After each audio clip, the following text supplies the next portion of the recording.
Tovarishi, comrades, I am Admiral Andrei, and that was just my little Russian introduction because Mother Russia calls us in her hour of need.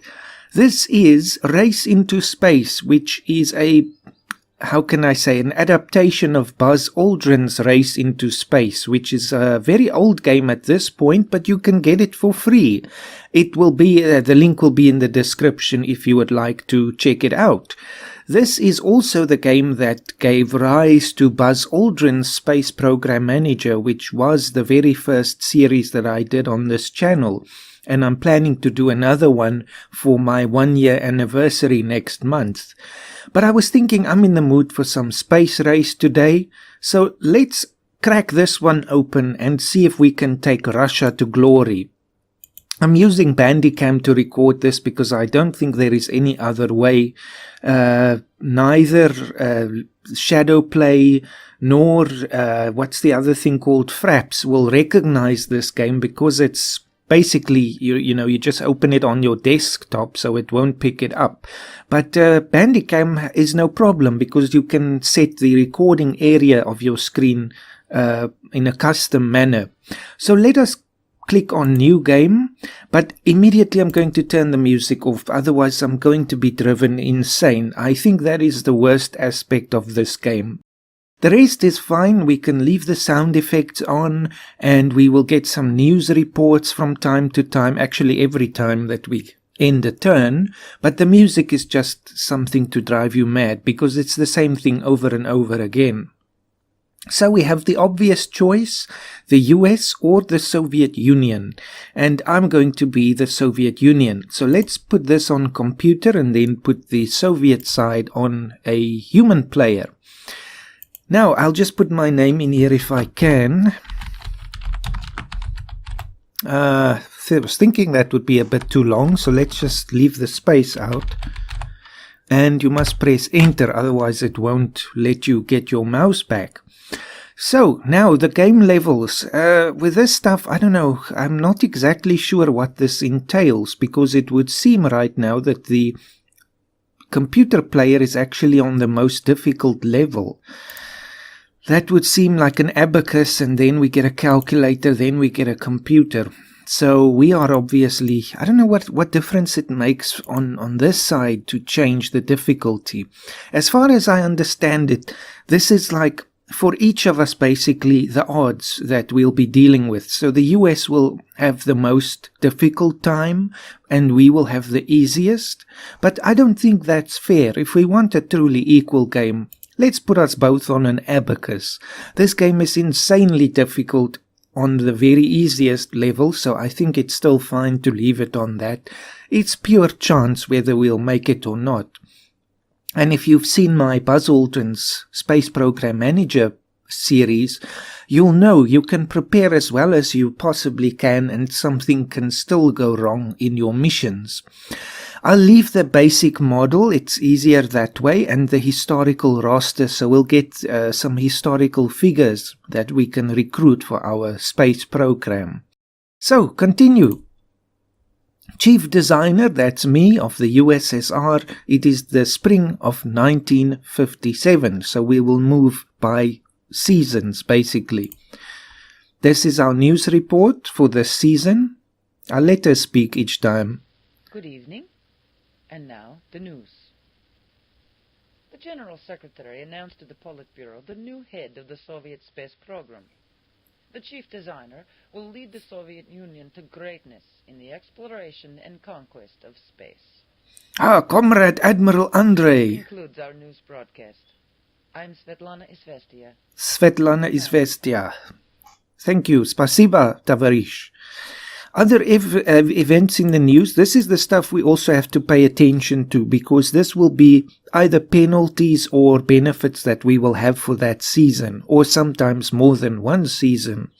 Studies show average Soviet citizen leads a healthier and more productive life than the average American. So of course we'll have our share of propaganda here. This concludes our news broadcast and so forth. So let's now jump in. The first season we will not have any penalty. The helicopters and things sometimes make noise here. We are in Baikonur, so Kazakhstan, the great Kazakh Soviet Republic. It's not the most engaging terrain here, but that is what it is, I guess. So back here, if you're not familiar, this is not too much to explain anyway. We have the St. Basil's Cathedral on the horizon. Of course, this is all in Moscow, so they just include it here in the corner. It's not as if Moscow is right next to Baikonur. This is where we will see our fallen heroes, I think.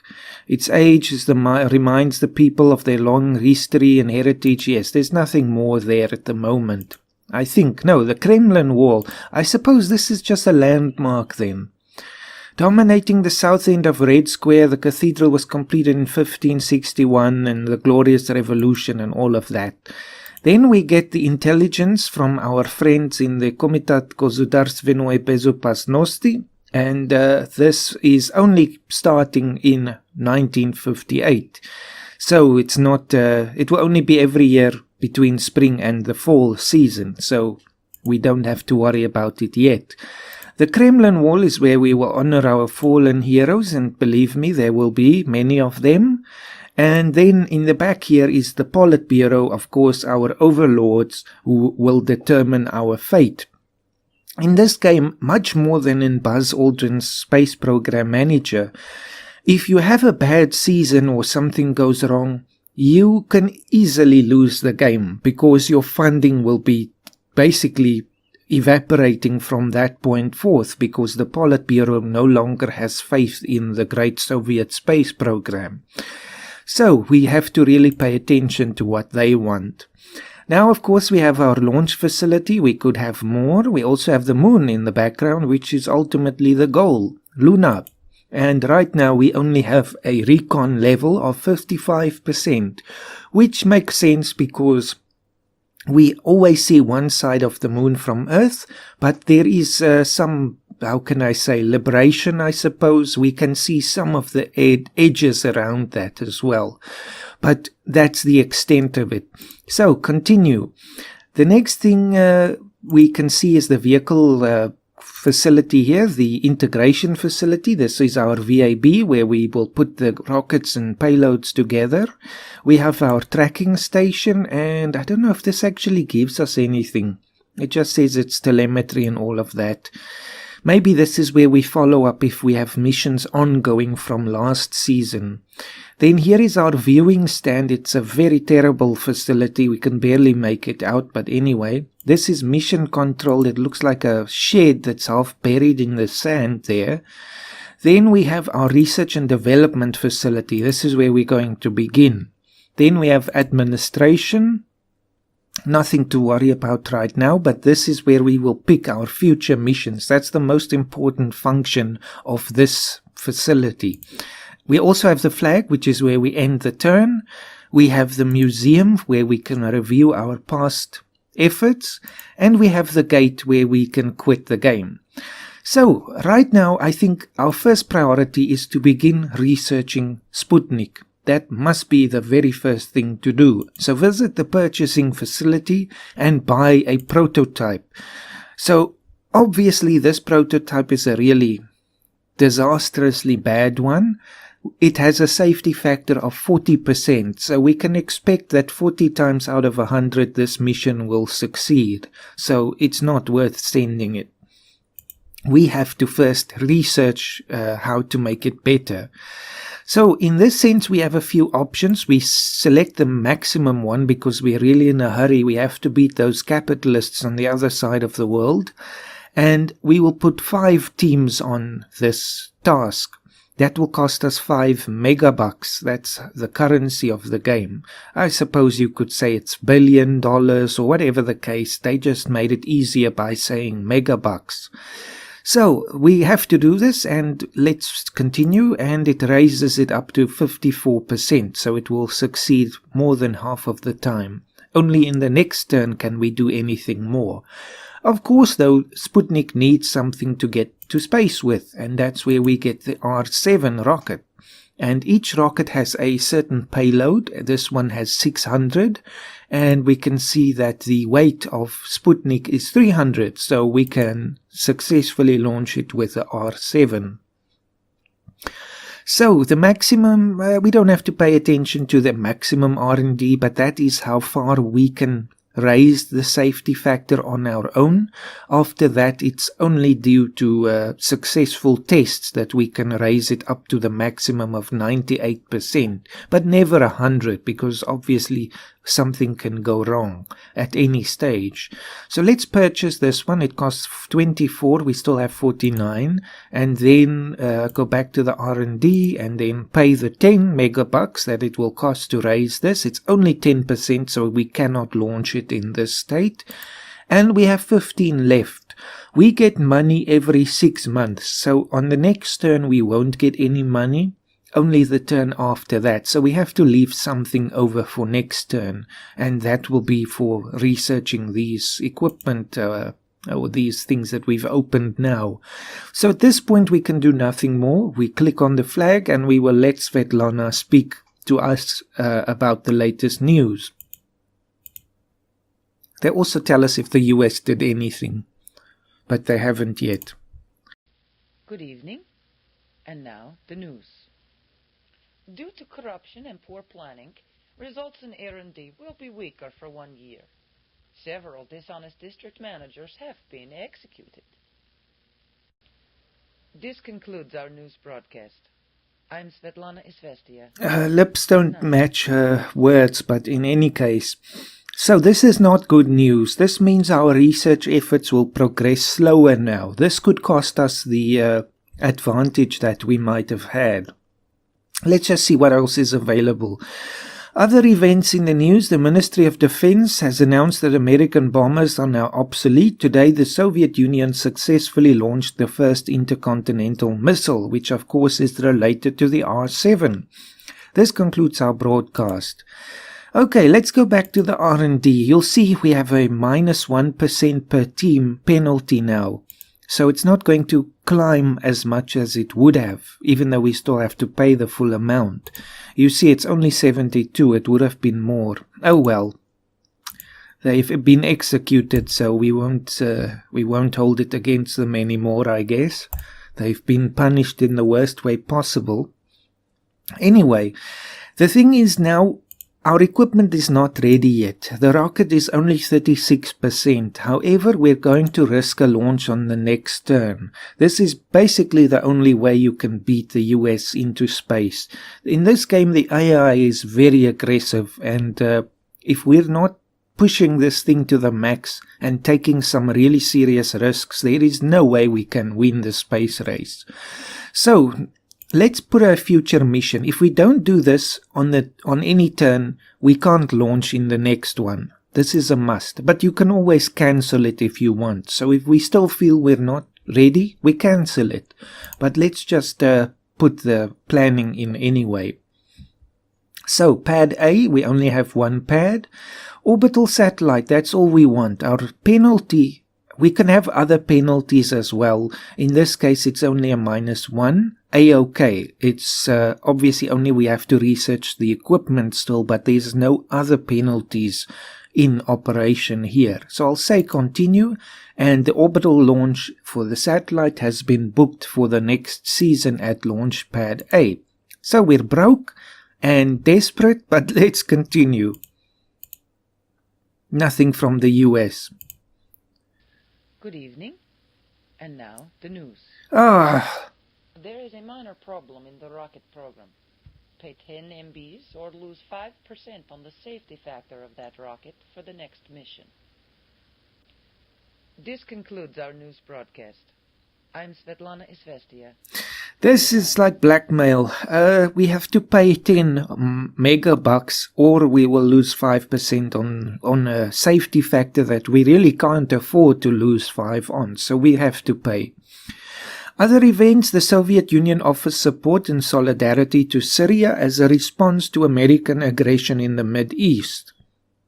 Interesting how history sort of repeats itself. Of course, it's not the Soviet Union and not necessarily American aggression now, but Russia is still sticking close to Syria. This concludes our news broadcast, so let's jump into it. Are we going to pay? We must pay. We still have 44 after that. So, what do we have? I think Sputnik will be ready. 82%. That's a decent safety factor, but the rocket won't be ready. Let's see. 58%. You know, I think we're still going to risk it. If we fail, we will lose some of our standing with the Politburo, of course, but unlike Buzz Aldrin, Space Program Manager, if I remember correctly, we won't suffer a penalty to the safety factor here. I might be wrong about that. In fact, I might be very wrong about that. But anyway, let's put the thing together and see if we can take a chance, which is not what we want to do with multi-million-dollar equipment. But hey, it's a space race, I guess. We don't have to purchase it again. We still have the ones that we were using for the prototypes in the research lab. So we're just going to say, assign them. Then we go to the viewing stand. Is that where we go? No, this is for past missions, so ignore that. Here, the mission control. So we can now say when do we want to launch it. May is the safest option, I guess. If we want to rush it before then, we will have the penalty. That's the thing where I was saying we didn't have a penalty. So obviously we don't want to. This is if you have a very high safety factor already and you feel that you have to beat the US, then you can take this penalty basically. But we don't have to. May is anyway appropriate for the May Day parade in the Soviet Union. So I think that will have some propaganda value for us. So let's assign it. Is there anything more we should do right now? We have 29 megabucks. Should we start buying the Vostok capsule? I think so. You always have to think ahead in this game. The Vostok will of course launch on the R7 as well. If we just have a look, its weight is 500 and the rocket can lift 600, so we're fine on that front. But how much will it cost? 5. Okay, let's do it. Then we can still spend more on, well, we'll have to spend 10 to raise the rocket to its maximum. Maybe not 5. We'll spend 3 on the Vostok. It won't raise it that much, but at least we're going on that front. So let's do this thing. We'll see a video of the whole thing. So I won't skip it now. We haven't seen it before. So let's do it and hope that the US haven't done anything either. So we'll say yes. Okay, if the US did anything, it would have shown before ours, so we're fine, I think. Maybe they would have scheduled it, but it would have been for later in the year. But May is the latest for this season anyway, so they haven't beaten us. If this succeeds, by the way. So I can just say continue or play full. I will play full and I'll let you enjoy it. But if we do it again, we'll just skip ahead.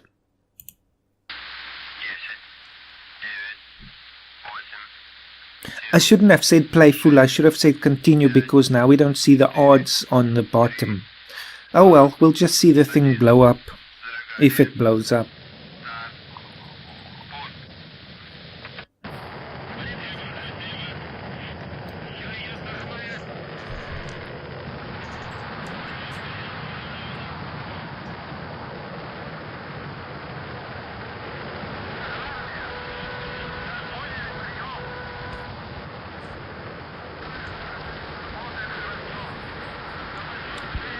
Well, it didn't blow up on the launch pad.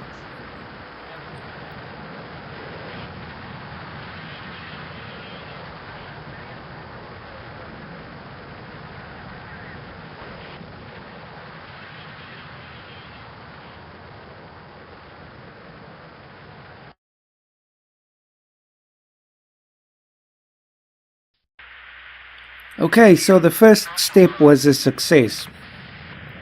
Now we're separating the satellite from the rocket and it's in space. We're almost there. Did it go well? Yes, we did it. So, even though we couldn't see the odds now, so we don't know how close we came to disaster, we succeeded. So we got the maximum prestige from that.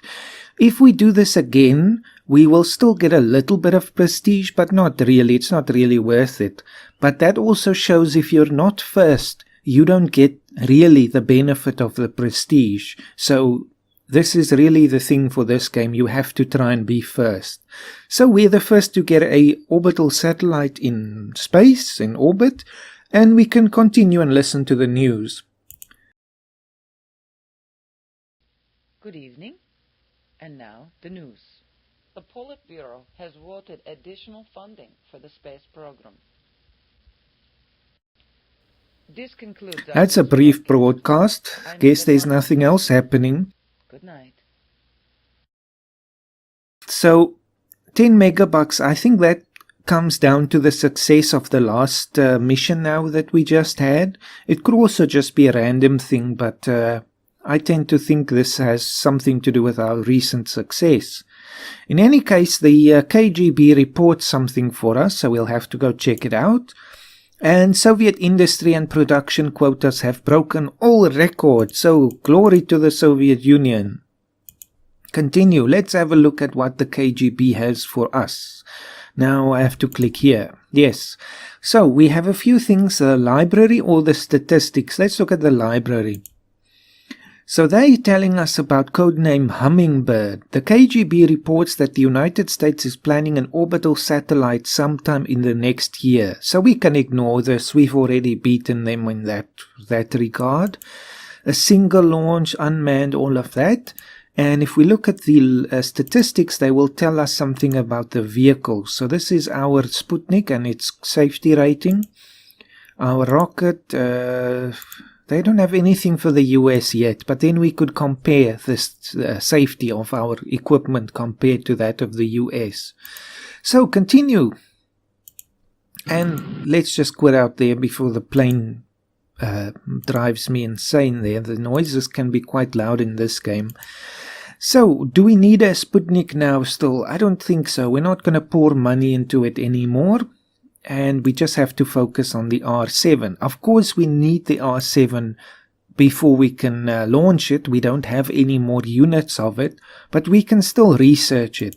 So I think that's our main priority now. We have 18. Oh yes, because of the extra 10 that they gave us. So let's put it into the R7.